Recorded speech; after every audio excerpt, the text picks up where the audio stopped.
It's time to go across the Spider-Verse.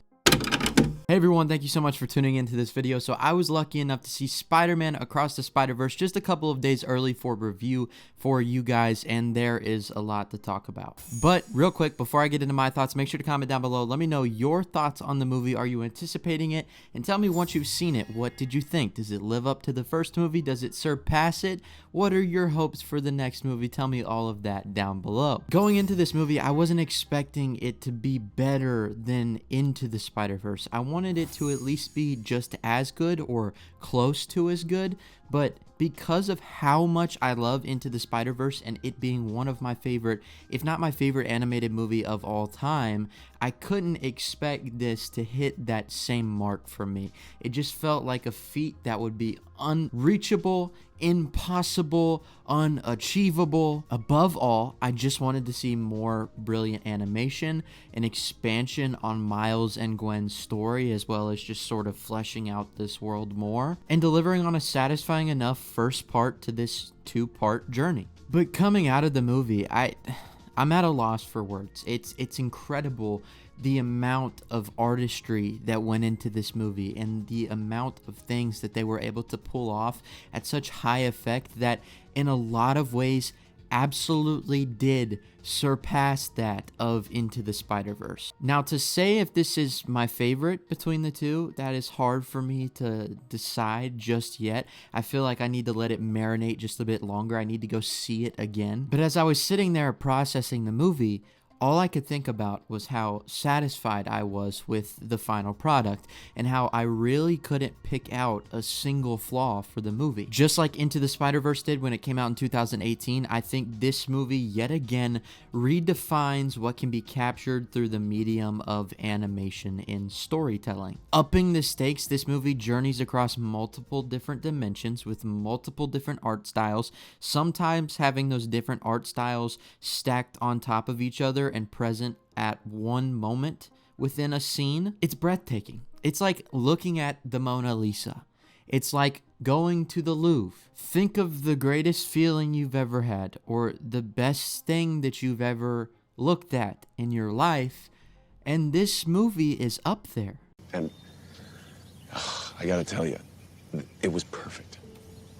Perfect. Everything, down to the last minute details. The way it plays with color to match the themes and the tones of the movie, the way it has a mesh of 3D animation, 2D animation, photorealism. The quality is just unmatched. And the thing that makes it even more special is, yes, it's cool to look at, but all of the different art styles also benefit the narrative. They also flesh out the worlds, and they also just bring a bit more layers to each of the characters individually, because each of these art styles also have a tendency to match the personality of the characters. It's probably the greatest looking animated movie you're ever going to see in your life. This movie is just grander on a narrative scale as well. This is definitely The Empire Strikes Back, The Godfather Part 2, The Back to the Future Part 2 of Spider-Man sequels. It's up there with some of the greatest sequels of all time, and I think that's just because it's not only fun and cool to look at, but it's also very mature and at times very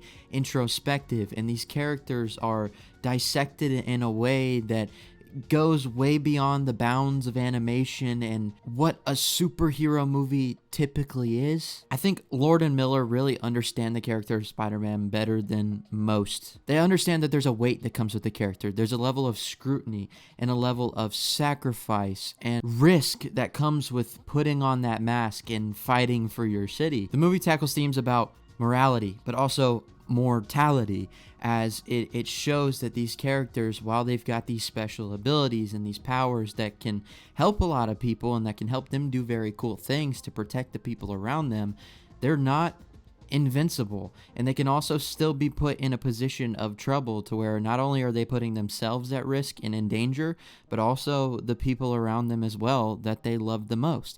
And sometimes, because they were chosen for this path, it's somewhat inescapable. I think the film also has a lot of interesting things to say about maturing and growing up and choosing your own destiny and not letting the opinions and the paths that other people want you to go on effect where you let your heart lead you. Throughout this entire movie, Miles is struggling with that idea of growing up and not wanting to let his parents down, but also knowing that he can't just not be Spider-Man. He's got a duty. He's got a service to fulfill. But more importantly, and very surprisingly, I think Gwen stole the show in this movie. I feel like this was just as much her movie as it was Miles' movie.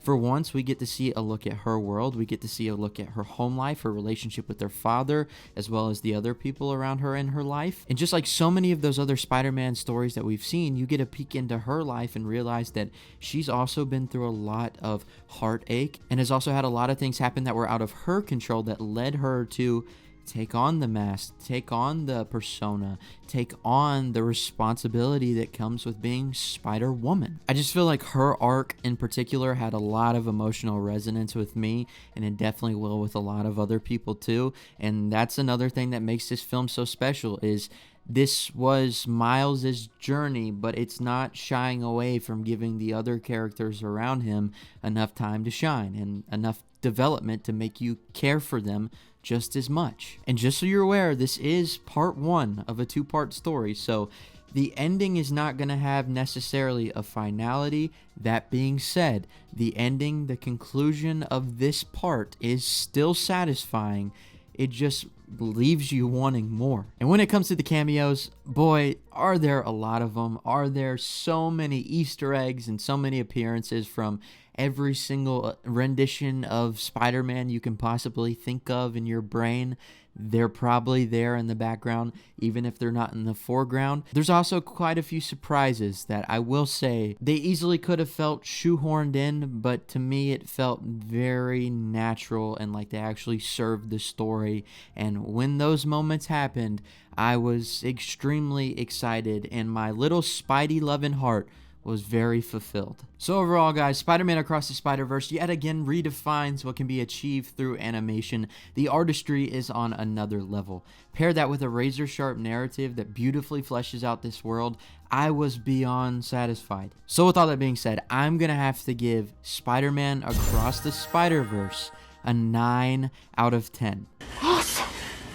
Yes! As always, guys, thank you so much for watching this video. And like I said, once you've seen the movie, make sure to comment down below and let me know your thoughts and opinions on it. I just cannot wait to see this one again. I can't wait to discuss it with you guys down in the comments. But as always, I appreciate the support. Thank you so much for watching this video. If you haven't yet, make sure to leave a like on the video and subscribe if you haven't already. And until next time, I'll see y'all later.